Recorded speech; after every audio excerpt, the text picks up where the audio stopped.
My name is Doc Coyle. I play lead guitar in the band Bad Wolves, and we just released our special edition of our album Dear Monsters, which came out. The original version came out a year ago. This one has basically a bunch of B-sides that we did, so a bunch of different versions of the songs, acoustic versions, kind of remixes and reimaginings, and this brand new cover of My Mom Coming Home, which was originally done by Ozzy Osbourne. And yeah, we're pretty excited about it. Beautiful, mate. Thanks for joining us straight from your bed this morning. That's right.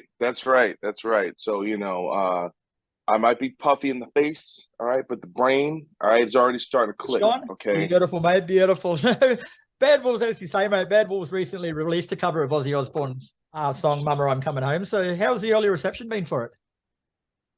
I mean, actually really great. And it's always a little bit scary when you cover a kind of classically renowned piece of material. And so, and one of my favorite songs, and I'm a huge Ozzy fan, No More Tears, was just like, I listened to that album on repeat. And, but I thought it was a kind of song, especially with DL's vocals. That's the thing when you're, especially doing a cover, it's got to fit the sound, of the band. And so it's like something you throw it out there, you see like, hey, how's this gonna go? And we recorded that whole thing when we were on tour. The last tour, we would set up a recording rig and like the in hotel rooms, and we worked out the instrumental, and then DL went with Kane Churko in Las Vegas on a day off to do all the vocals and stuff. So so considering how we did it, I think is even more impressive. But it seems like people are really enjoying it. And you sort of touched on this, mate, but like it's an iconic song. So did you feel any extra pressure because it was an Aussie song that you were doing? I mean, I don't know about Ozzy in particular, but just like I said, it's a classic song. And it's also, I think the original is basically perfect. And so when you have something where you're like, well, can you improve on it? Maybe not. I think, we did our best to kind of quote unquote modernize it and put it within the context of how, if we were making the song, what would we do? And so it's about finding ways of making it your own. And every part, I think there's only, a part here or there that we do exactly like the original. But most of like the acoustic stuff isn't there. It just shows up in spots. There's all new guitar melodies and synth lines, and all the guitar, like the rhythm guitars in the chorus and pre-chorus are pretty much stuff we composed, to make it sound more like Bad Wolves.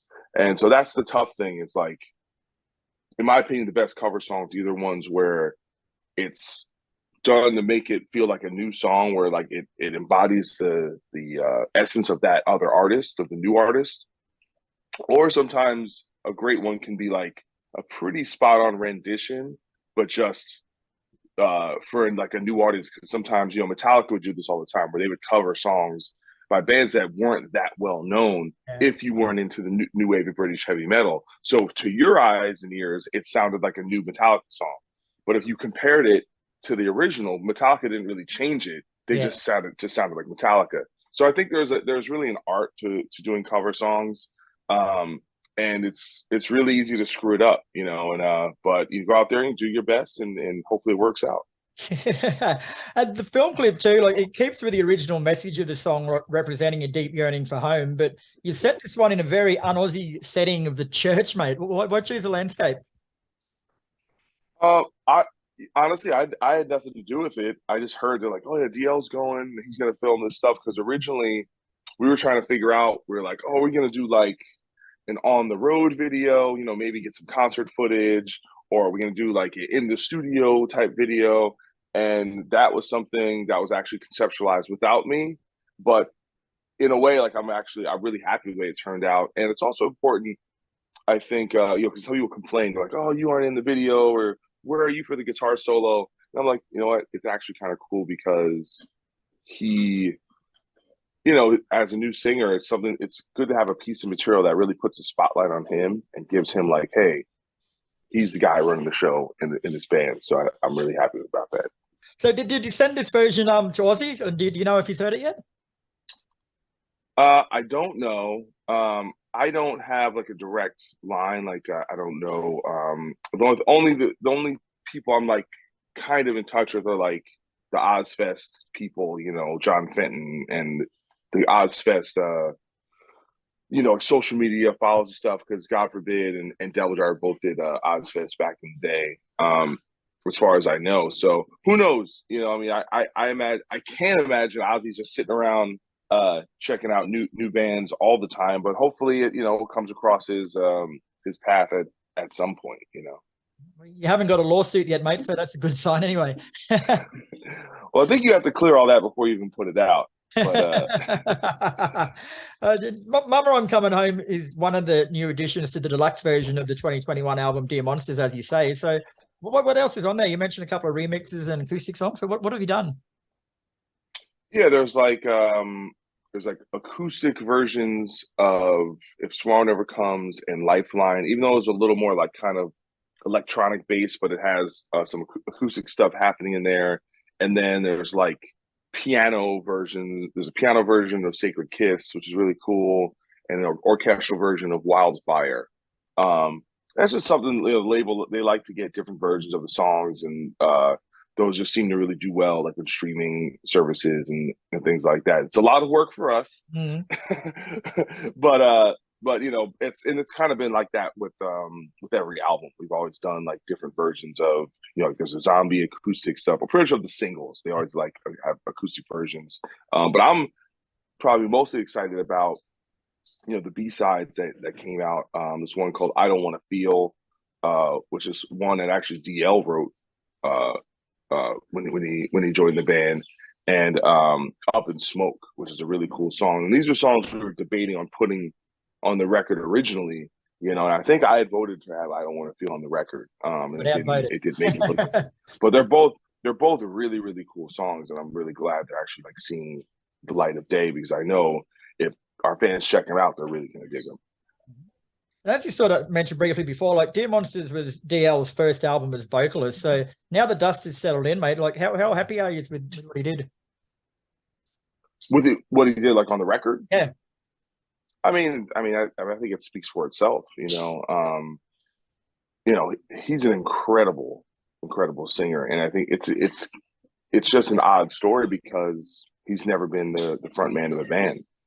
So the fact that it's actually like he kind of stepped into a role like that and pull it off so well and convincingly, and really the main reason why he ended up being the singer of the band is he was the one guy.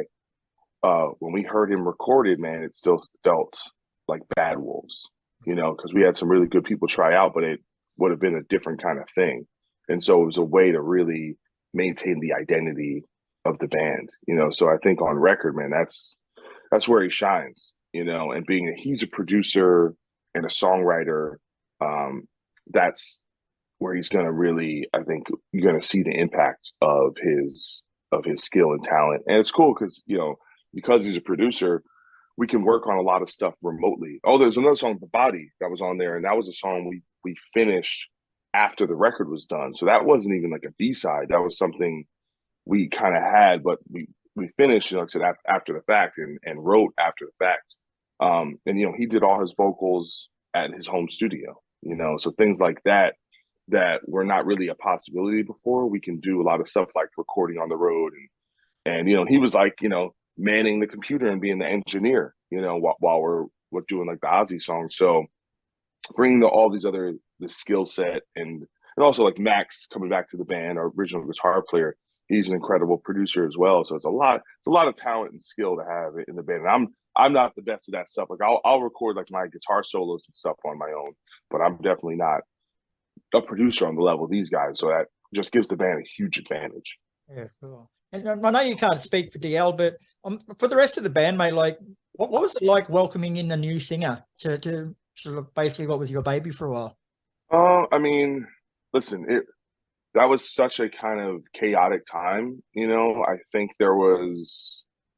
we were trying to move quickly, which is not always I think the greatest pressure point when you're doing something that's really, because, if you don't do it correctly, it's like, not that you only get one chance, but you kind of only get one chance, right? To get the decision right. So we were just so like locked in, and it's kind of it was really like a mission, you know. So I think when we made the choice, it was a unanimous decision, and we literally immediately went into the studio, you know, and so within 3 weeks of deciding to have him be the singer, we basically had a record done.